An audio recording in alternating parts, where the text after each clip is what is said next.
Structured data markup is a form of coding embedded into HTML that can be used to tell search engines what particular components on a web page actually are.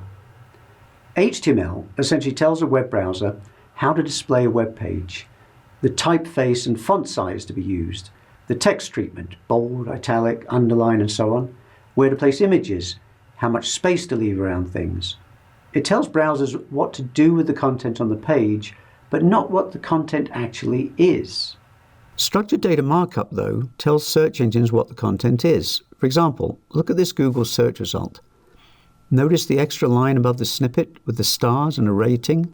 This is known as a rich snippet, a search result snippet that has additional extended information. You've probably seen these things spread around here and there in the search results. Where do these come from? How does Google retrieve this data and know it's a review? How about this from Bing? How does Bing retrieve this recipe information at the top of the results page? Well, let's take a look at the source code from one of those restaurant listings. Here's the page the listing points to. And here's the underlying source code for this listing. Notice that I have the word item highlighted in yellow. These item scope, item prop, and item type entries are the structured data markup. This form is what's known as microdata. I'll discuss the different forms of markup in the next lesson. Let's look at a few of these things. Item scope, in effect, introduces the information. It simply says that the code is going to include microdata. Item type describes what kind of data and points to the web page on schema.org that provides the details. In this case, it's data about a local business, of course. This is the schema.org page where the local business item type is fully described. We'll be looking at schema.org later. Okay, back to the code. This piece of code is the name of the local business, in this case, Famous Pizza. This piece of text, Famous Pizza, actually appears in the web page. The visitor sees this text. The tags around the text are used to format the text, and the item prop attribute is telling the search engines what the text is, that it's a name. We have more properties in this code. You can see a telephone number, and then we have another item scope and item type, introducing another form of data, a postal address. And within that data type, we have a street address locality, the city, an address region, the state, and a postal code, the zip code. So where does the review information we saw in the search results come from? Well, lower down on the page we see this code.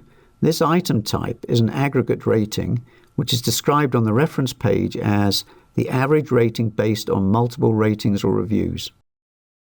We also see a rating value of 100 and a rating count, which is the number of people who've rated the business. Remember, this listing in the search results showed a 100% score from 5 votes, 5 people. So this is a simple illustration of how some basic coding can pass information on to the search engines. Anyone capable of working with HTML should be able to insert microdata code. It's pretty easy stuff. However, there are tools to help you, which we'll look at in a later lesson. Both Google and Bing read structured data markup and use it in various ways for a range of different types of information. Each one uses it for different things with much overlap, of course, and the list will probably grow, so you'll want to see the Google and Bing information related to what they use and how they use it. These URLs will take you to the Google and Bing structured data markup pages where you can find more information. Remember, if you find broken links in any of these lessons, please do let me know and I'll fix them. Google uses this stuff to create the sort of rich snippets we saw earlier, but it also allows you to submit data to knowledge graphs. You can tell Google where to find a company logo, for instance, and provide telephone numbers. We'll look at this in a later lesson. It also allows you to create actions in the search results, perhaps enabling you to stream music or video from within the search results. And Google also collects reviews, such as movie and event reviews, and bundles them together in the search results. So many sites could be using structured data markup. If you have an e-commerce site, you'll want to tag your products. If you have a site that contains any kind of reviews or events, they should be tagged. Software publishers need to use structured data markup. Any site that contains articles should be using it. And in fact, it's a good idea to tag navigation breadcrumbs, as both Google and Bing say they read them. Does structured data markup help with your search results rankings? Sometimes yes, sometimes no. Clearly, it must help with recipes in Bing. After all, if you don't use it, you can't end up here in the recipe bar at the top.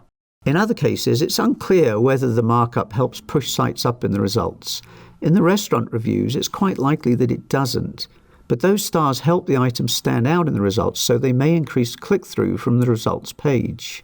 So now that you know the basic idea behind structured data markup, you need to understand that there are different ways to do it. We looked at the microdata format, but there are others. So move on to the next lesson to learn about your options.